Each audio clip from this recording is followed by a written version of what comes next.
Good morning and welcome to Office Hours, the show where we answer your technical media production questions 7 days a week. Cindy, what's our first question? Our first question today is from Harold Williams in Portsmouth. Our video walls processor is not user-friendly. Could I aim a video camera at it and adjust the color through waveform meters and vector graphs to get the colors accurate? Guy? Yeah, it depends on what you're doing and where you're going out to. So do you want it to look good to the end product, or do you want to make it look good on site? So if you're trying to make it look good for video, then I would start at the original source. So let's just take a look at what we're dealing with here. So we got a source, we got a processor, we got an LED wall. So if you can't adjust colors at the source, the first thing there, I would start with a chart, some kind of graph that one of these in NDI signal generator, we have one that just gives us a chip chart, so we can go through and we can feed that signal all the way through the processor, through the LED wall. But I would try to do it at the source to make sure that's clean. And if it's 100% gray or whatever color you're feeding it, I would try to go in the processor and tweak it. But if it's limited, then I would go back to the source and try to dial it in there.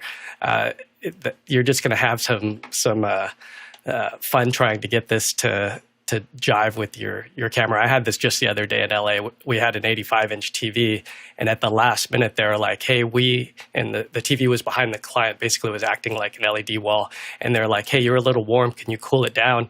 And I was actually feeding that graphic through Wirecast, so I jumped into the color correction of Wirecast, and I could dial in the color just a tad bit to cool it off, and at the end of the day, we wound up going into the television's menu system and dialing back the color there because I was limited as to what I could do on the fly inside of Wirecast's limited color correction tools. But if you have a local professional that could come in and dial this all in, if they know that the LED wall is accurate and you know that your source is accurate, then I would start to season to taste. Like on set, we usually will have bicolor lights, so we could dial in our color temperature that we want. If they call 5600K for the white balance on the cameras, and then you hit your lights at 5600K on the lights. We're using aperture lights, and the nice thing about them is, they're bicolor. So we had the P600s, the aperture P600s, which made it easy to get the color that we wanted. Yeah, and that's good advice. And also to bring in the chat too, Mickey McAchore is saying you'd want a spectroradiometer or at the very least a colorimeter paired with software such as Kalman. Check out spectroradiometers from Colorimetry Research. You'd also need a reference video signal generator, or better yet, hire a professional to calibrate the video wall.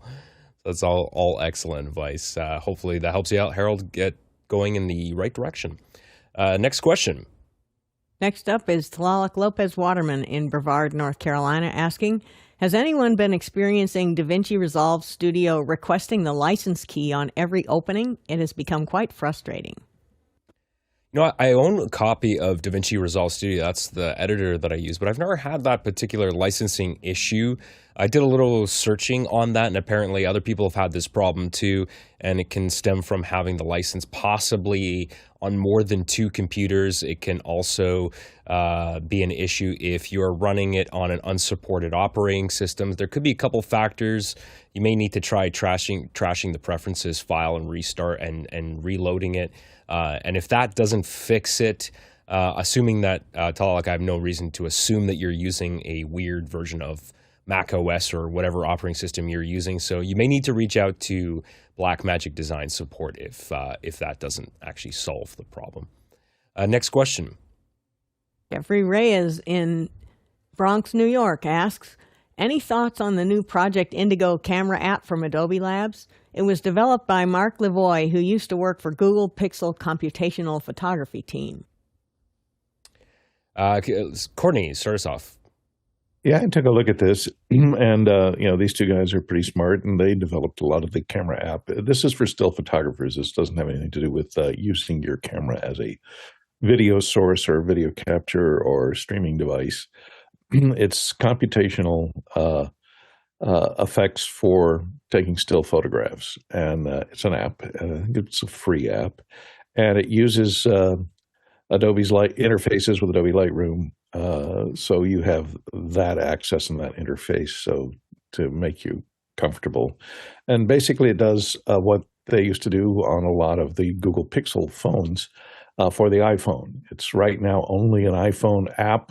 They have an Android version in development, but iPhone's an easier market to shoot for it. It only works with the newer 15s and 16 and the flagship phones.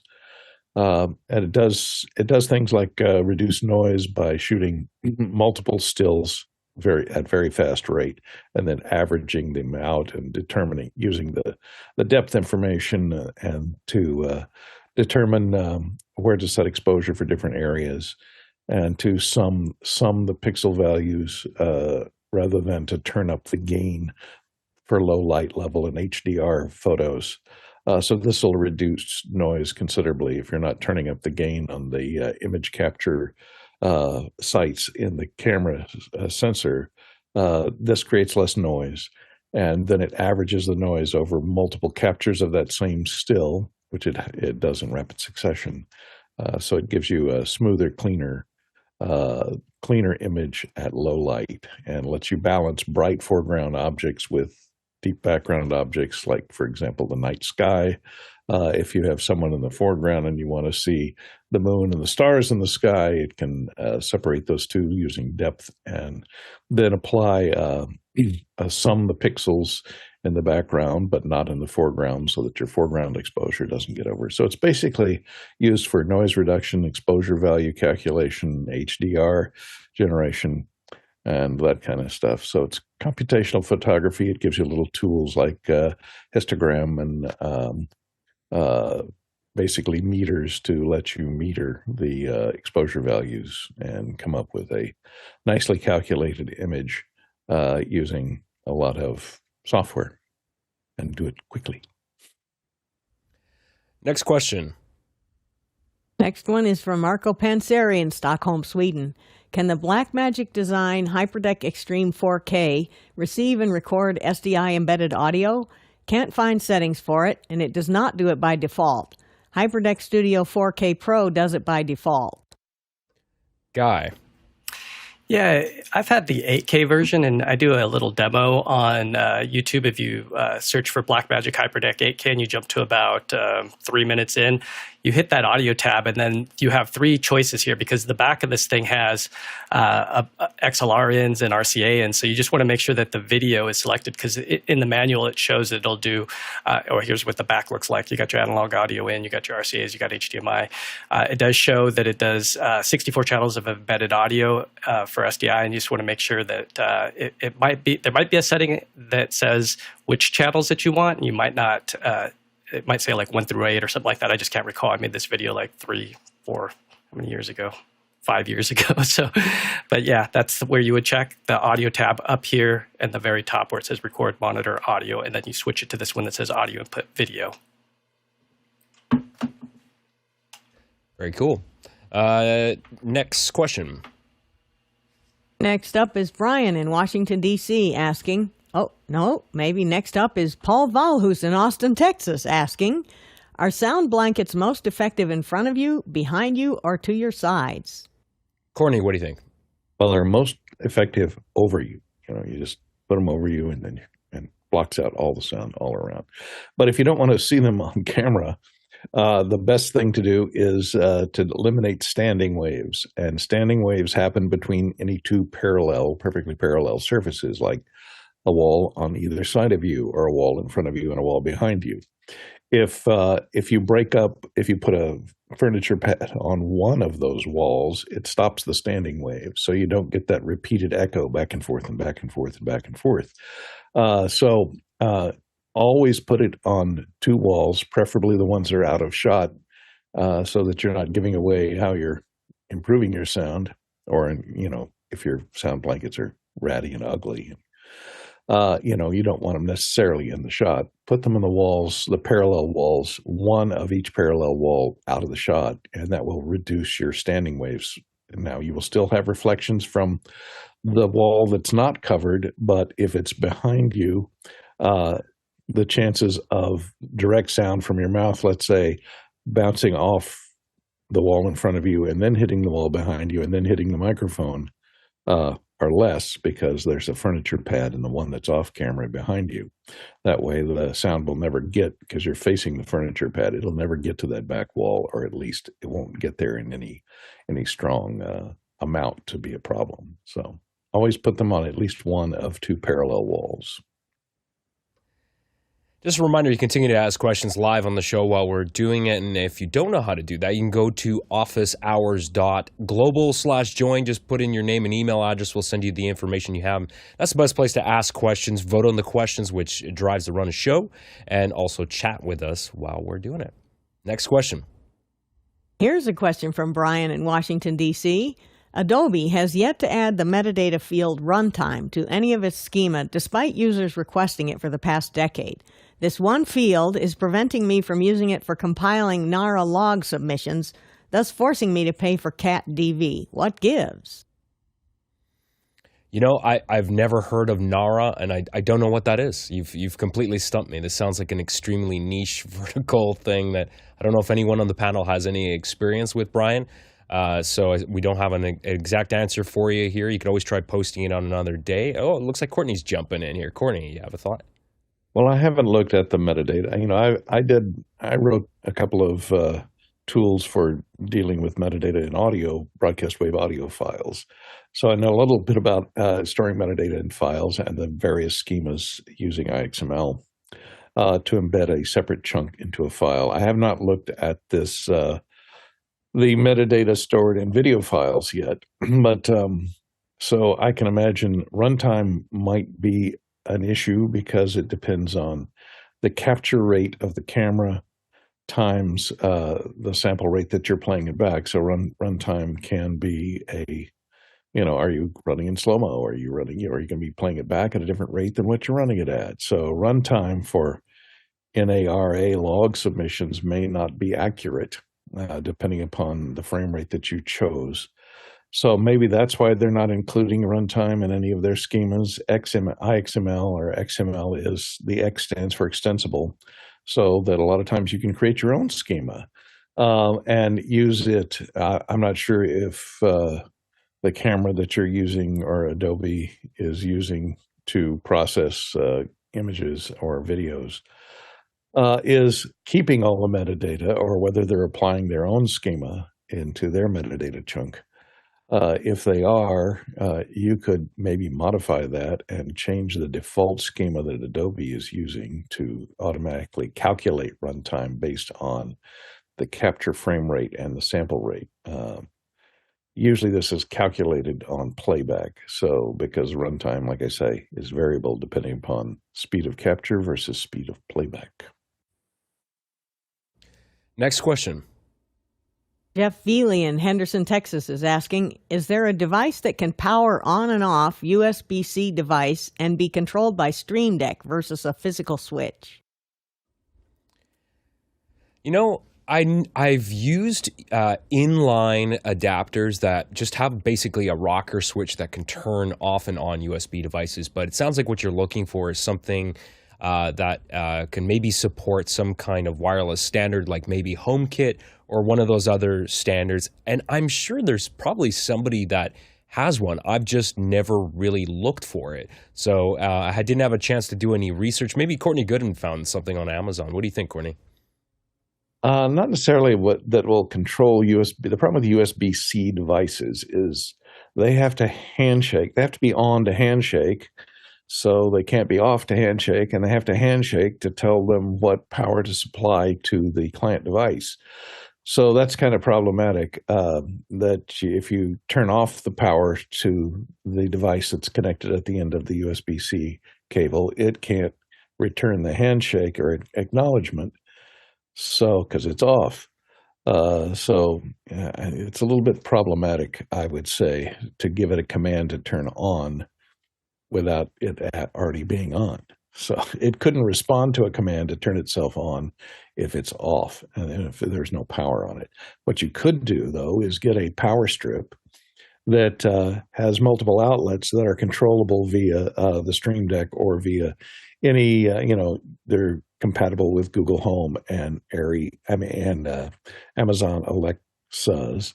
so that you can control the power to each individual socket on that power strip.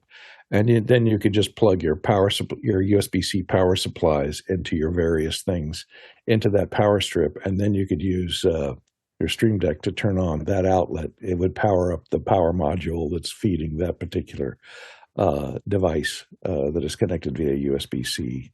The power would come on, it'd do the handshake, and it would come on. That's one solution for it. Yeah, exactly. And it just reminded me too, because I bought one of these, not for a host device that needs to be connected to a computer, but I did buy one of these Miros power strips. Now these support various different standards like HomeKit and Alexa. You can ask, it'll work with other smart devices like or smart assistants like Alexa and Google Assistant, that kind of thing. And this does have USB charging ports on here. So anything connected to that for charging purposes can be remotely turned off. But specifically, I think the real issue, like Courtney mentioned there, has been addressed, is that it's tough when you have a device that actually needs to be powered off of the computer and needs data access. I don't know how you would do that. Next question. Next up is Paul Valhus in Austin, Texas.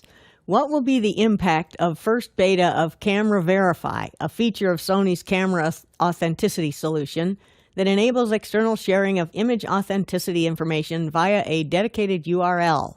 And there's Courtney? a link. Well, I took a look at this, and basically they're creating a new image format called C2PA. C2PA. So it will store your verified authenticated images directly from the camera sensor in the camera with encrypted metadata attached to the file. And that encrypted metadata assures the authenticity of the photograph, that it hasn't been altered, or that it is the raw data that the camera captured. So if you're taking pictures, let's say you're a police photographer and taking pictures of a crime scene, and you want to have authenticated photos that can be used, since nowadays anyone can use AI to generate completely realistic looking photos of anything. This way, you could bring that photo into court in that C2PA format and have it authenticated by a server, that when you take this picture, it takes that authentication chunk of encrypted authentication data and uploads it to a common server, a digital signature server that is stored somewhere. Here's kind of Here's a look at the process of the workflow. It creates an encrypted camera signature here, and then if it goes through editing, it records any changes made to that particular file. If you're just doing color correction or exposure adjustment, those kind of any changes that were made. It also captures depth information, so that it kind of then can detect things that if you're messing with something in the background or removing something in the background, the metadata information for that background device would be in the encrypted file. But if you remove it, it doesn't, and it doesn't appear there, it would not jive with its encrypted validation. So then it could tell that something has been removed or added to the background, because in addition to just the pixels that it captures, it also captures the depth data that the camera uses to determine focus and depth of field, that kind of stuff. So it looks interesting, but the problem is you have to get everybody to agree on it, and that particular format, then you have to have something to open that format and play it back that will access that encrypted database and verify that it's the original authentic picture. It's a means, and there are several plans that are coming around to try and authenticate images to determine whether they're AI generated or real, because it's become that difficult to tell them apart these days. There's different consortiums that are putting forward their different ideas on how to do validation and verification of what's AI and what's not. I don't think it's settled out yet, but Sony's a big player. I think we're going to need more tools like this. It's going to be a hard problem to solve. And, we're not quite there yet in terms of like the crossing the uncanny valley area, but, it's some of these video generated AI things are becoming pretty impressive. But I think we're going to need these tools in the very, very near future, because we're not going to really be able to trust anything. I mean, how are we going to use, especially using video evidence in court too, considering with the amount of AI that we have, like how would you trust any of that footage? So we're going to need tools to verify this stuff. And I don't know how we're going to solve this problem very easily, but I'm glad that somebody has started working on a solution for this. So we'll see how this plays out. It's going to be very, very interesting the next few years. Next question. Roscoe Jones in Madison, Indiana asks the panel, when buying a hot spare for a RAID 5 system, are there reasons to not use the drive for other temporary tasks such as shuttling large files between computers, other than possible breakage by dropping? Guy. Yeah, let's understand the difference between a hot spare and a cold spare. You could do that with a cold spare because a cold spare, it's not plugged in. It's laying on the shelf generally, but it's ready to go and grab off the shelf. You could use that drive depending on your threshold for pain, because if that drive now has data on it and your RAID fails and you need to run over there and plug that one in, you're going to want to be aware that you're going to nuke whatever files are on there. So if they're temporary files, maybe you can pull it off, but you also want that drive formatted in the manner that it's going to be expected on the RAID. So on mine, I have a 8-bay G RAID, and I have hot spares inside, so it will automatically starts rebuilding. So it depends on how many bays that you have inside of your array and just your tolerance for pain, because mine will start beeping at me, hey, I'm going to rebuild this thing. So in the middle of the night, and it gets really sluggish.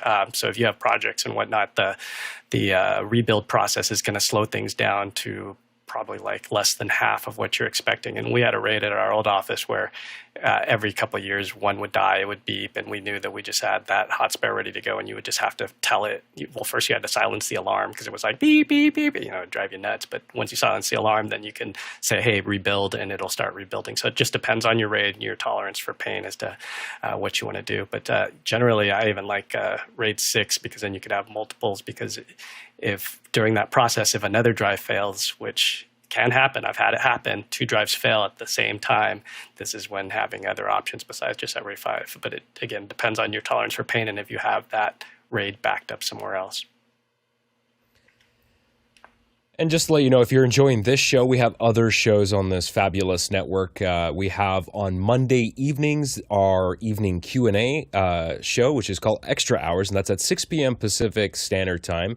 And you can find more information about that at officehours.global. Also on Thursday evening at 6 p.m., also at the same time, we have The Rundown hosted by David Paskin, which is a technology show that focuses on how technology is changing our world. And you can find, if you go to officehours.global and click schedule here, you'll see all of the different shows that are on our network and how to get to those YouTube channels. Next question. This one's from Tony Mobley on the panel today in Noonan, Georgia. You can have a paid version of Davinci Resolve or Final Cut. Which do you choose? Courtney. Simple answer for me, Davinci Resolve, because several reasons. I think it's a much more capable program, and the main reason is it's cross-platform. And it does much better collaboration with people. And it depends on what you want to really use it for. They cost the same. The license is $300 for either one of them. And the nice thing about Davinci Resolve is it's cross-platform. Like I say, you can use it on Apple, or you can use it on PC or Android, or a variety of even Linux. So you can pop into any machine that has it installed and use it. The user interface is common. Final Cut only runs on Apple products, period. So if you are totally live in the Apple world, it's a fine choice. It's easier to use. Final Cut's be easier to use, easier to learn. But because it's less capable, I'd say, than Davinci Resolve, because it's known for its ease of use, it isn't going to be as good for doing professional products. Davinci is, used for color correction on many big feature films and television shows already. So not too many of them are using that for Final Cut Pro for doing color correction. So it depends on the neighborhood that you're working with. If you're just producing videos for yourself or for streaming, Final Cut could work just fine for you if you never have to collaborate with anybody, or you're not in a workflow that involves multiple people accessing that information and working on it at different points through its production. Final Cut may work fine for you. I think you get more bang for the buck out of Resolve. And Guy.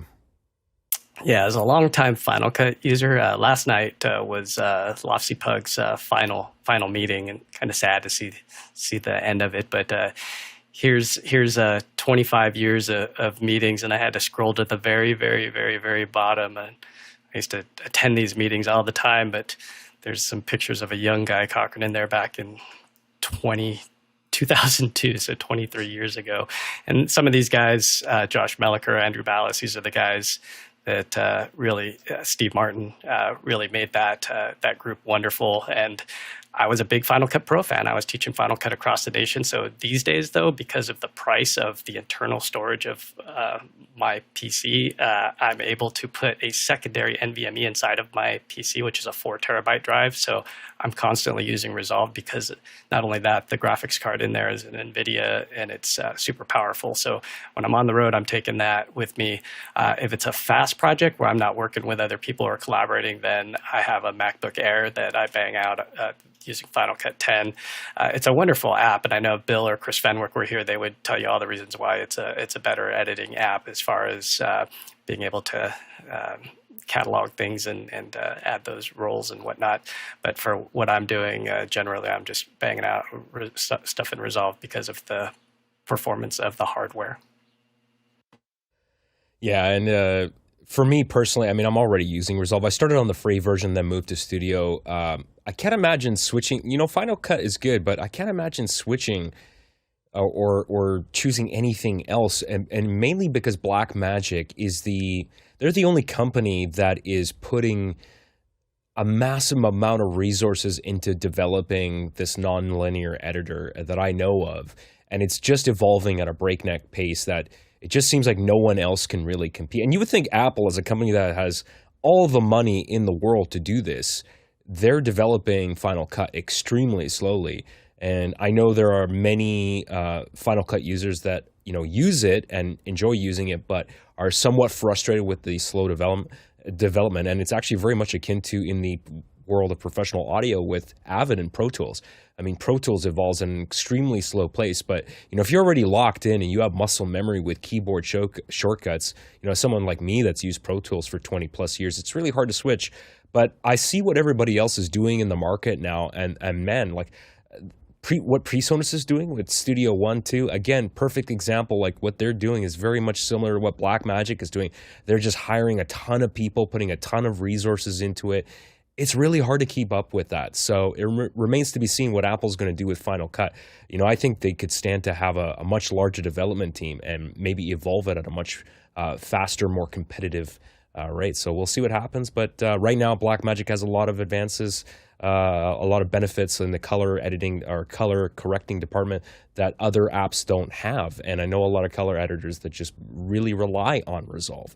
So it's a great choice to get started on. Next question. Valhus in Austin, Texas is asking, Courtney et al., how do you install Windows 11 software on a media production machine? Courtney. Well, I use the Microsoft Windows 11 installation tool, media production. The installation media production tool. If you go to Microsoft's Download Windows 11 site, you'll see a thing there where you can either install Windows. If it already has an operating system on the machine that you're going to put it on, you can use this to install a clean install of Windows 11. It'll erase everything on that machine and install it. If you just click on Download Now, and you can create a installation media here, which lets you plug in a USB key, and it will create a media installation tool, and you just choose the version of Windows that you want to install, professional, home, the type of license that you have for that machine.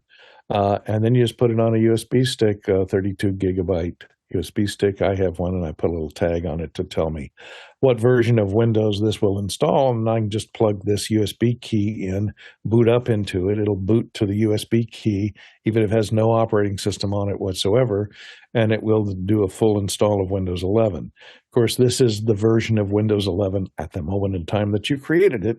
So every now and then you want to go back and go to that website.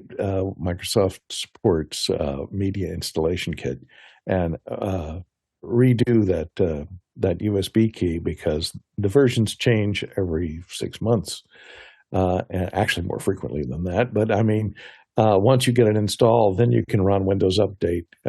Plan on, once you install the operating system, you have to activate it within a period of time. If you don't have an activation key built into that computer, if you're buying a new computer that came with Windows 10 on it, let's say, I think you can do Windows 11 install, and your activation key will be used to, if it's a digital activation key, it's usually stored in the BIOS of that computer. It will activate itself automatically when you do a Windows 11 installation, as long as 11, it will allow you to install 11 on it. In other words, if it meets the criteria, the hardware criteria for running Windows 11. It will then use your Windows 10 activation key. If you don't have an activation, if it's, let's say you built a brand new device, you built your new computer from scratch, a production machine, you will have to buy a Windows license for that machine, like a Windows Pro. It can cost you up to $300 for a legitimate one. And then you enter your activation key from your license that you purchased, and it activates, and then you're good to go. But that's what I do. I go around and update. I use this. You can do it online. That means you have to have access, high-speed access. It takes a long time to do it over the internet, from upgrading from like Windows 8 to Windows 10 to Windows 11. But it's a lot easier just to make the installation thumb drive and stick it in there and overwrite everything else, blow it away, and come with a brand new installation of Windows 11. Yeah, absolutely. It's always best to do a clean install. And like Mickey McIntyre is saying in the chat that, the default version of Windows does come with quote unquote bloatware, which of course you can remove. But yeah, a lot of the junk comes on pre-installed OEM systems. Some manufacturers are worse than others about it. I've actually had really good luck since Courtney started talking about these little Melee quieter PCs that you can get on Amazon. They've come absolutely vanilla with nothing, no junk on it at all, no third-party antivirus or anything like that. So those have been great. But yeah, if you're going to build your own system, you just install standard version of Windows. And also Mickey mentioned a specific utility, NT Lite, which allows you to create a custom Windows installer. So you could probably pick and choose certain services. Maybe you don't want certain stuff to be loading in the operating system by default on an installation. So you could do stuff like that as well. Next question. Here's one from Tommy Chance in St. Paul, Minnesota, USA. Anyone on the panel running OBS Studio on their Mac Mini M4? I plan on giving it a go and was hoping for some tips. Guy, are you bold enough to put OBS on your Mac? Yeah, it's running right here. It depends on what you want to do with this. There's more powerful tools out there on the Mac, and I know OBS has gotten a lot of flack here in our circles, but I use it as a tool, just like anything else. And you want to test your tools and make sure that they're solid. So it depends on what version you're on, and then what you're in and what your out is. So in this example, I'm running it on a Mac Mini M4, as you asked. It's a 16 gig Costco, $500 base version. And in this one, I wanted to send a 4K quad split out NDI. So in this example, I have 4 live PTZs. Sorry, my poster fell that I had these things pointed at, but here's it outputting in real time. You can see that's the view out my window. It's kind of cloudy in Seattle. Surprise, surprise. But yeah, it's basically acting as a 4K quad split of 4 NDI HD sources and doing its job for the tool that I need it to do. I've also used it for simple streaming to RTMP up to YouTube. It depends on what you want it to do. It's a fairly capable tool, and there's a big network of people that are always, if you look at the logs, the change logs, there is a large group of people working on it, including folks from YouTube. So it doesn't deserve the bad rap that it's been maybe version 27, 25, somewhere in there did, because it did hurt a few people. But nowadays with the M4, and it's just been gotten better and better. So I would trust it to go ahead and but for certain tasks, because some things are native and some things are kind of patched on like NDI. So just be careful. Yeah, I agree, and you'd have to test it out. I was really surprised. I watched, I wish I had it called up here. I'm looking through my YouTube history. It oops, sorry, I'm muting my mic there.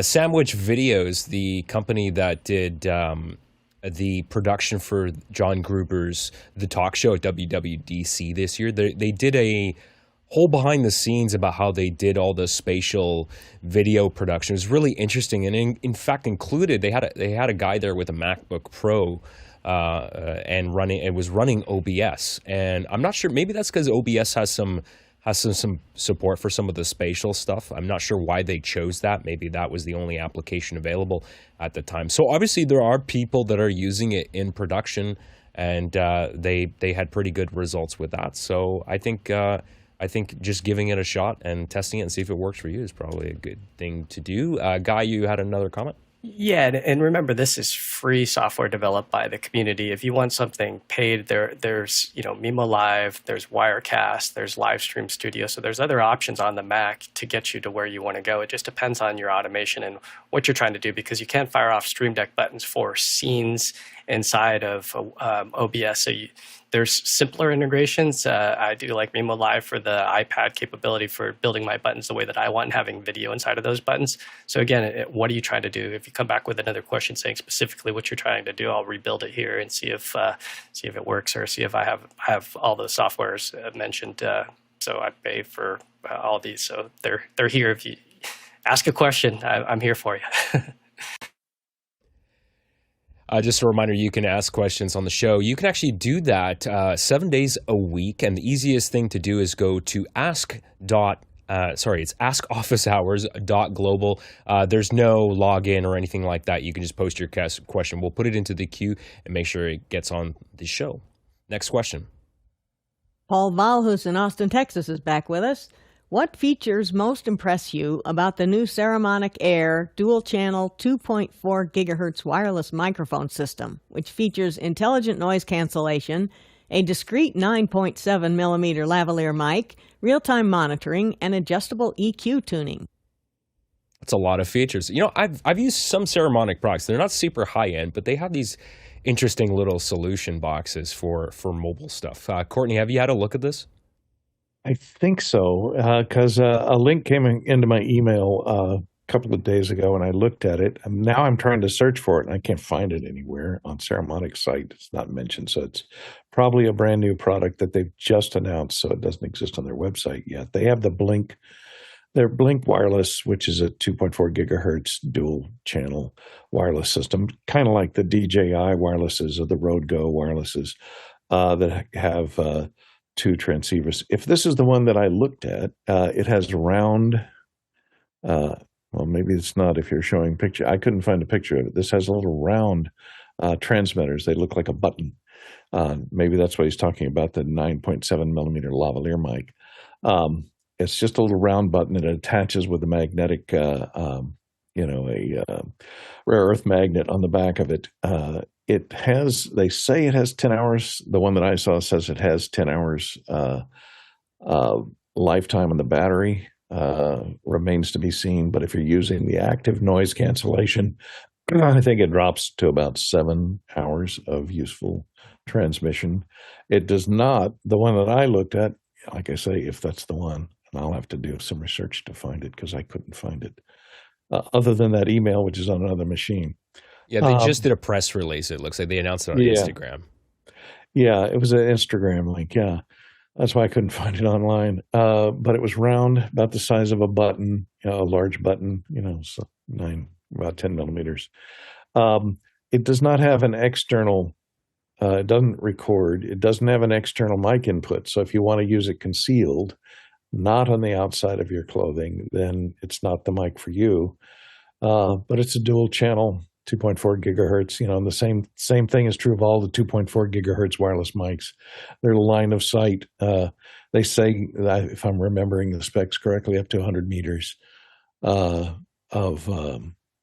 range, but that's direct line of sight. If you put anything between the transmitter and the receiver, then you're going to reduce. It has a Bluetooth mode, as I'm recalling, a Bluetooth mode, which is only 30 meters or less, 30 feet, maybe 10 meters.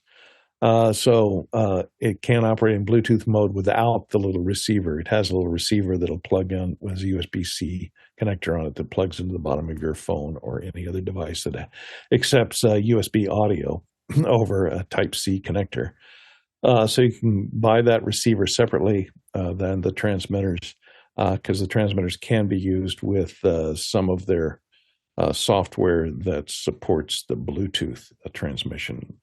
But Bluetooth transmission is shorter, and I don't think it offers, I'm trying to remember everything, if it offers noise reduction on the Bluetooth version or not. But using the noise reduction uses a lot more current, so it shortens your battery life and perhaps your transmission range. Yeah, it looks like a really interesting product. I don't see pricing. They may not have announced it, so it's probably not for sale just yet, but I would like to get my hands on it. I mean, if it's anything like their other products, it'll probably be, I'm guessing it's probably going to be like $250, $300 US or something like that. It's probably going to be like in a Rode Wireless Go price range. But if it is in that price range, I'd like to maybe try it out and see how it compares. I tend to trust Rode. For this consumer grade stuff, I'd probably trust a Rode wireless product more over Saramonic. But I mean, hey, it might sound good, so we'll see. We'll have to get it in here and do some testing. Next question. Here's Tommy Chance in St. Paul, Minnesota, USA, asking, are the Insta 360 cameras still the go-to for a basic zoom kit, or is there another camera we should be looking at? Guy, have you tested any new stuff?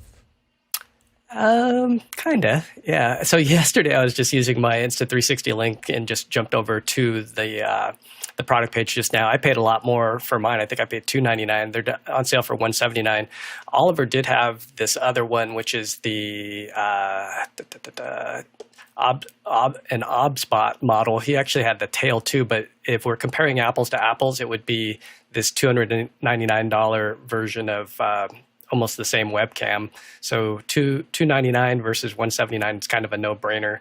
And the other one that Oliver has was this one here called the Tiny. Actually, no, he had the Tail 2. Yeah, this was the one that we were testing out on an expo, but this one's like $1,200 or something like that. Let's see. And this one has a lot more zoom, and it's 4K 60, better auto tracking. So if you're asking, what you should be looking at, OBSBot would be in that same family of cameras and at that same kind of price point. But yeah, it just depends on what you want to use it for. We're using it as what we call witness cam for the backhauling up to Seattle so they could see what was on set in LA, and it worked great for that. It's a nice camera for the money. I mean, really, the picture of these things is amazing. I can't think of anything else. Maybe in the chat somebody's saying there's something, but as far as I know, these are the two that have the larger sensors for that under $200 price. Next question. Next one is from Tony Mobley in Noonan, and on today's panel, House of Worship has outside events this Sunday. No budget. Should it be iPhone to stream to non-in-person viewers? Ooh, that's a tough one. Well, I mean, yeah, you can, I guess if you have to use that, but then you're subject to whatever cellular reliability of the cellular service that you're going to be on. But sometimes LTE or 5G can be more stable. Go ahead, Guy. Yeah, what are you trying to do? What's the shot and what's your internet connection? So it comes down to, what's your source and where are you going out to and how dangerous is if you fail? Are we talking about just 20 viewers and really it's not that big a deal? Because, you could just use Zoom like we're using here. In fact, this Sunday I'm doing the same thing, PTZ at our house of worship, and I just push it into a Zoom meeting. We have a 1080p account for the church and off it goes. And there's only 20 people that watch, but I'm happy to do it and I'm a volunteer and I communicate. I'm able to communicate the message for those that are at home sick or can't make it for other reasons. But yeah, it's a simple PTZ camera. If I had to use an iPhone, I mean, I could. I mean, Tony, you want to jump on and tell us a little bit more specifics so that we can dial in a little better? And Tony, you wanted to go ahead. Yes, it's kind of it was kind of a last minute kind of decision that they wanted to do a service on the land that they're building a new church on. And it's only going to be an hour long. And they just wanted to have a 1 hour worship service on there.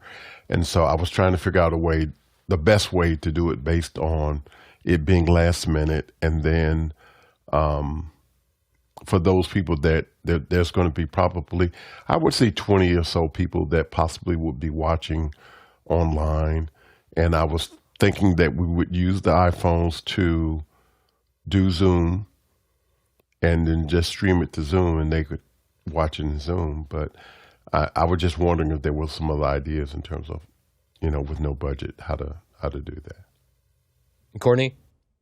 Yeah, it really depends on the site. Since you're not going to be in your regular house of worship, you'll have to do a site survey as to what the cellular connection is. And you can do that online and look at the connection. Most cellular carriers, depending on who your carrier is and the location of the site. If it's a remote location, you may not have good cellular coverage in that area. If you're far away from any kind of major thoroughfare where they tend to put the corridors of cellular connection, and it depends on how busy that corridor is and how busy that site is. So before I'd do this, I'd go out and do a site survey, check the cellular connections, the strength of connections, and see what kind of throughput you can get with a iPhone from that particular location to let you know if it's going to be reliable or, once you get 50 people there, all with their own phones turned on, trying to access that cellular network, since there may not be any local Wi-Fi set up yet, since it's a construction site, then you may be competing with everybody else that attends that service for cellular connection. So bear that in mind as well. Thank you. And Guy? Yeah, hearing a little more, and it's a low barrier to entry. If you just have an iPhone and people are happy being able to just hear and see what's going on, then don't sweat it too much. But if you want to step it up and the next notch, if you can run a 300-foot Ethernet cable to wherever needs, if that's within the outside event space, you can then hook on another switch and amplify that again and push it out further, or you can go SDI. There's multiple ways, wireless.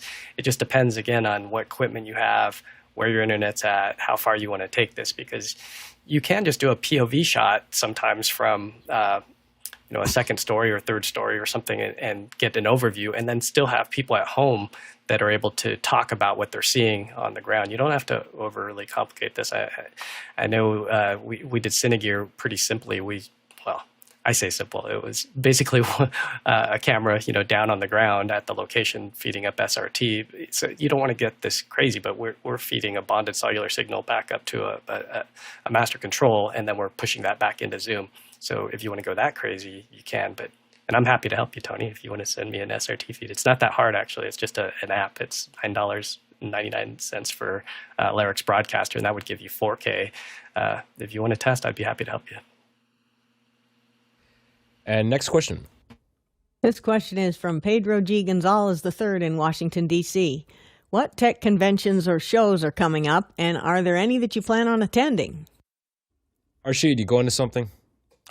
Well, not this year, but I have laid it out for next year. So Assistive Technology Industry Associations is going to be in January, and then CSUN, California State University, Northridge. It's mainly about technologies in many different industries, more so to maybe help with vision loss, hearing loss. Some people might have mobility impairment. So with that said, those are some, but if anything else does come up this year, I guess I'm open. I'm kind of addicted to it. So thanks, Pedro, for getting me addicted to conventions. And InfoComp was really fun with you. Cheers.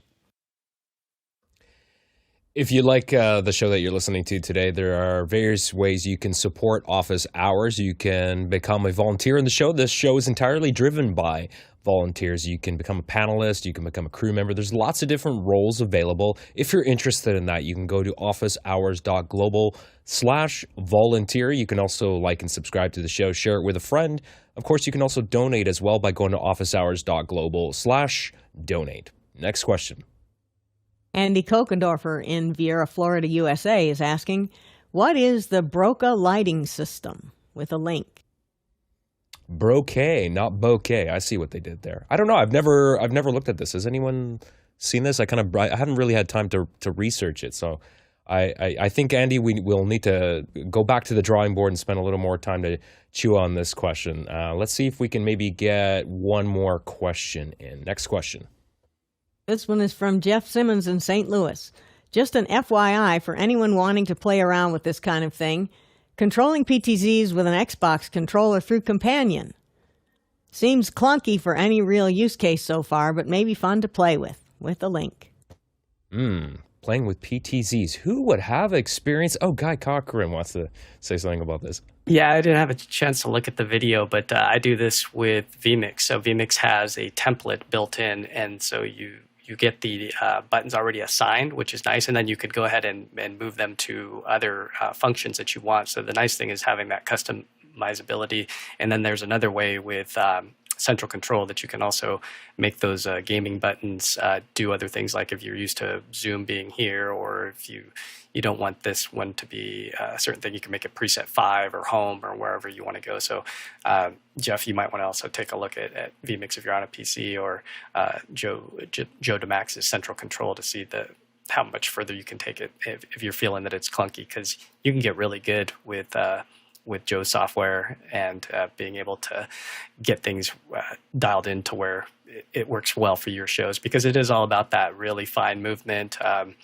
It depends on if you're taking your shots to air or if you're just cutting to them, because some people are really good at finessing that RoboCam in the slow setting, and other people are horrible at it. So when you say clunky, I'm wondering what kind of shots you're trying to get, if you're trying to do them on air versus off air. And Courtney? Yeah, it might be a little twitchy, depending upon if you've got a gamer controlling those cameras or not, if they're using the gamepad I/O, to go up, down, left, right. Better, like Guy said, to do presets and store presets, and then just use the ABCs or the different buttons on the gamepad to go to your presets. That might be a great way to go, or if you're controlling it through Companion. I don't know how fine a control you have on directionality, like fine-tuning a diagonal pan, let's say, to land on a specific image. Might be a little tough to do if there's any kind of latency that's built into this. So I haven't seen what the latency is on using this software and controller, but any latency on pointing PTZ cameras through a separate controller can be problematic. Next question. Here's one from Paul Valhus in Austin, Texas. Austin tore down its convention center. What would you replace it with in the age of Zoom and AI? Courtney. High-speed microwave connectivity for everybody in the neighborhood.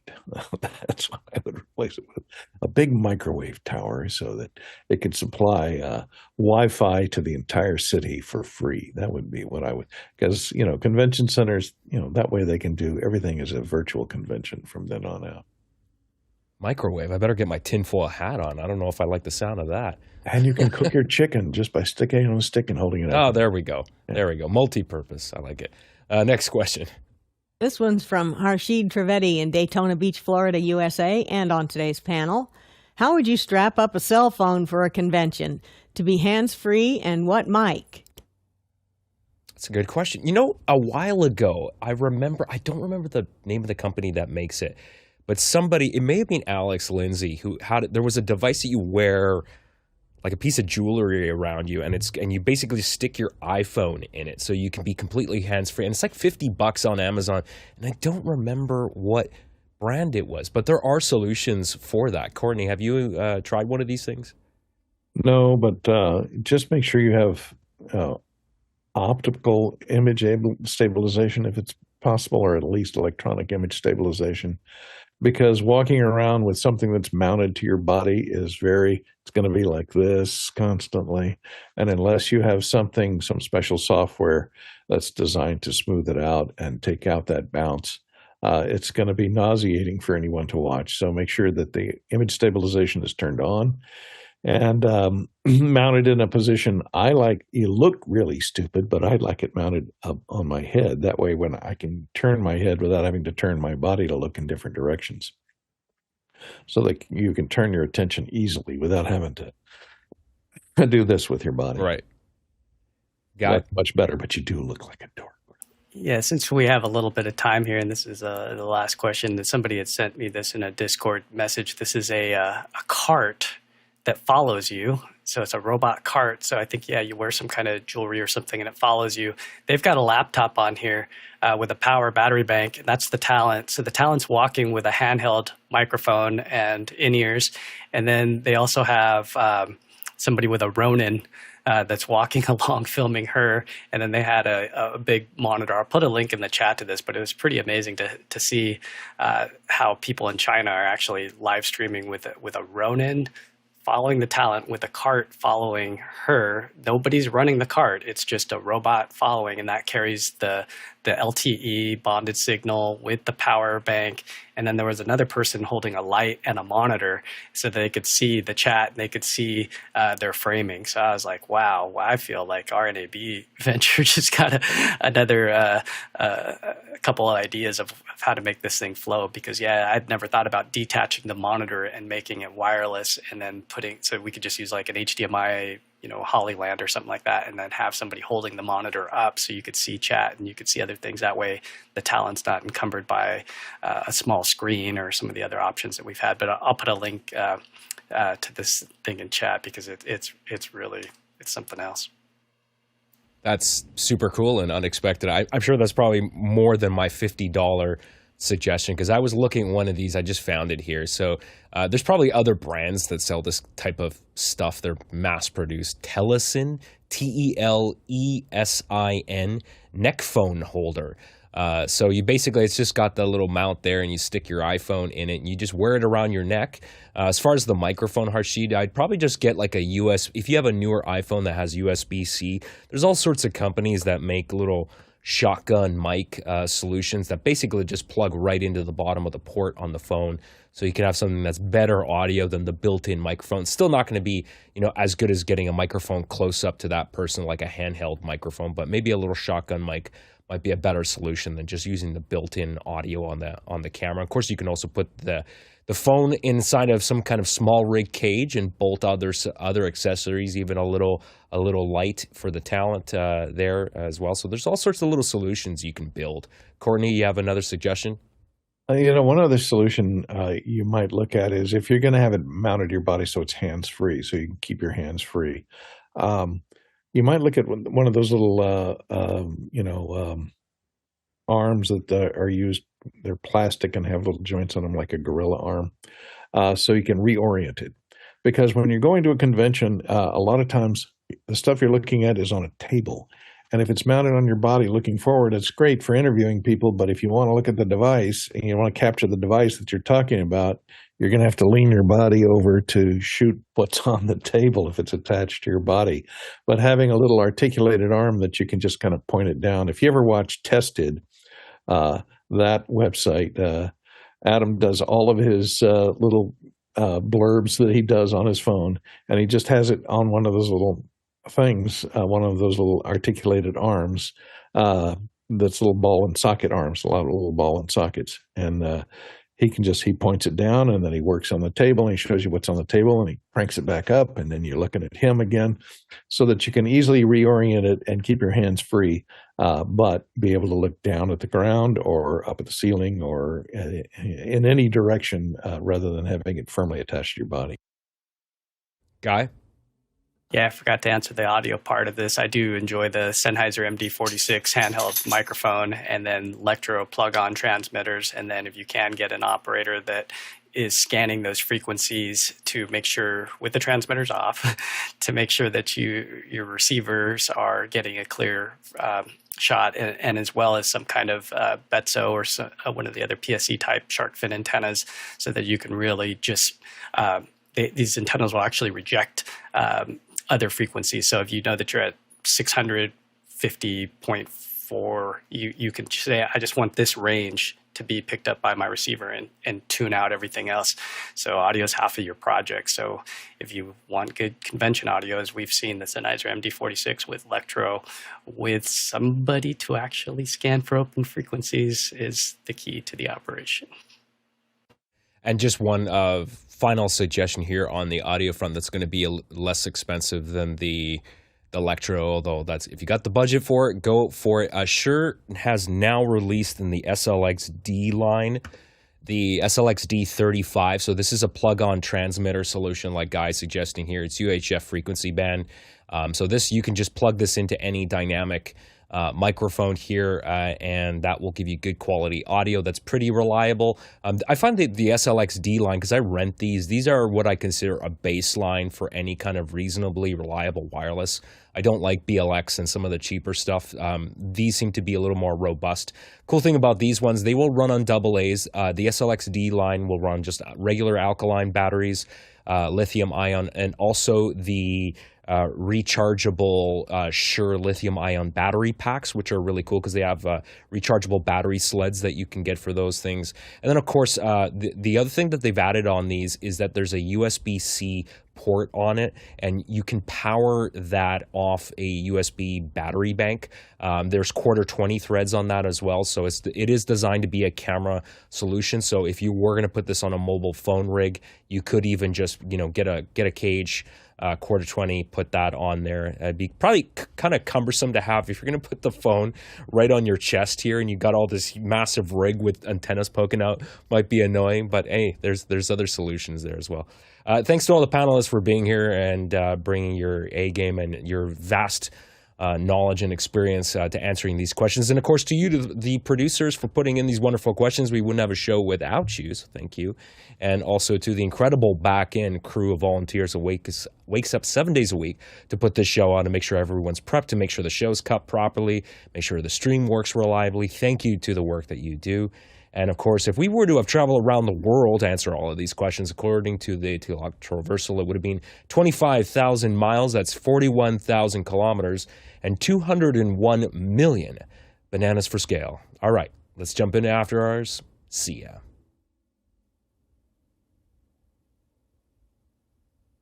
Yeah, and Tony, I'm serious. If you need some help with your show, let me know. We can talk about it in After Hours or Okay. Discord. If you want to backhaul something up here to Seattle, I can, depending on if it overlaps with my church services. Mine are from 9 to 11 on Sundays at Pacific Standard Time. Okay, I think we're going to be from 10 to 11 only. That's that's like 7 for you, though, right? Yeah, I'm usually running. It's my exercise time. I'll talk with my niece about it because she's really the person that's in charge of it, and we'll see where we go from there. I'm curious, Courtney, while you were talking in the early hours, there was a